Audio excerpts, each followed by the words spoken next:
Minister Mark Carney is heading to Mexico this morning with the goal of expanding trade ties amid the U.S. trade war. Carney's two-day visit to Mexico City comes as both Canada and Mexico brace for the renegotiation of the continental trade deal with the U.S. Carney is expected to sign a strategic partnership agreement with Mexican President Claudia Sheinbaum. Senior government officials say the deal will cover infrastructure, trade, health, agriculture, emergency preparedness, and security. Let's bring in CTV's political commentator and the former NDP leader, Tom Mulcair. Tom, good morning to you. Good to see you. Good to be with you, Marcia.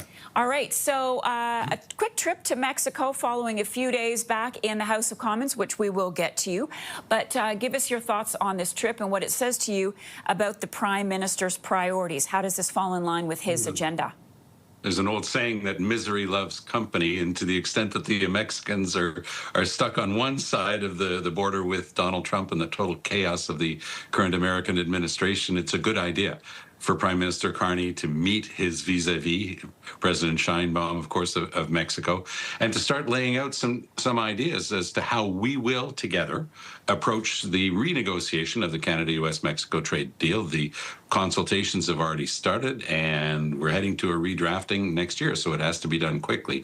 One of the interesting things is that early on, there were voices in Canada, just as Carney was coming on to replace Trudeau, there were some people starting to say, well, maybe we should start looking at the idea of a separate deal with the U.S. And I think that Carney has decided to be very clear with Mexico that we don't want a separate deal with the Americans, that we want to continue with what was the North American Free Trade Agreement, what became the Canada-U.S.-Mexico deal, and whatever the new one's going to be called. Interestingly enough, Marcia, the Americans, through their current ambassador, were saying, oh, we actually wanted a bigger deal than that. We wanted something on defense also. But to the extent that Canada's already a key partner in NORAD, that covers the whole northern part, and Canada's expressed a willingness to continue, and we are, a founding member of NATO, it's hard to understand what else was behind the Americans. They're saying, well, they're backing away from that now, which is a typical negotiating technique. So to the basics, Canada and Mexico are going to be in lockstep, and I think that Carney's showing a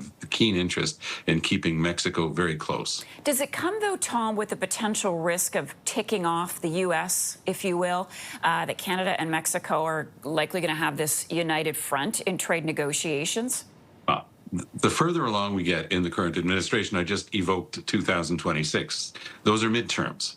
So the misbehavior, the madness that we've been seeing from King Trump, I think it's going to have to start attenuating. Otherwise, they're going to get wiped out in those midterm elections. And I think that they're going to start becoming a little bit more aware that they have to start behaving like a country, one of the most powerful and richest in the world, but one that has been behaving in a way much more akin to the dictatorships that the United States once stood against. And today, of course, Donald Trump can make sure that his people call a television network and say, you're going to lose your license unless you fire this one or that one that we don't like. I mean, this is territory that nobody could have guessed that we were heading to. But Trump warned everyone. He said he would be a dictator if he were reelected, and he's proving it every day. So I think that Canada and Mexico have every intention and every interest in pushing this forward jointly and making sure the Americans understand that, we're working around the world very hard right now to find other trading partners and other trade deals. Trump can stay in England, in Great Britain. He can have his royal dinners, but at the same time, those are small potatoes compared to the Canada-U.S. trade relationship. Can I get a quick thought from you, please, on how you thought the first few days in the House went between Pierre Poilievre and the Prime Minister? We didn't see enough of the Prime Minister because he had other things to do, but I do think that Pierre Poilievre has taken to heart some of the lessons of the last campaign. Sometimes those lessons hit hard, and he lost his own riding, for example, and they came up just short after being ahead 25 points in the polls. So I've sensed a change of tone. He hasn't changed much of his rhetoric, and he bases himself a lot on rhetoric, and it's easy stuff that he can just affirm, oh, you're doing this badly, and all we got to do is this.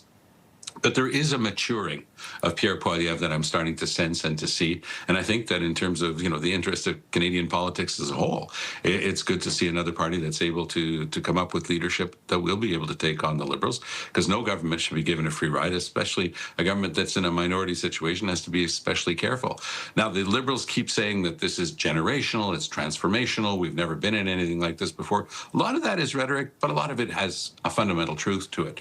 So I think that Carney's got his work set out for him. Canadians still have confidence in him by and large, but I don't think that anybody on the Liberal side is spoiling for an election anytime soon. So they've got to try to make sure that they keep a couple of people on side. Otherwise, they could be defeated on a confidence motion, for example, on the budget. Tom Mulcair for us this morning. Tom, thanks for all that. Look forward to chatting with you again next week.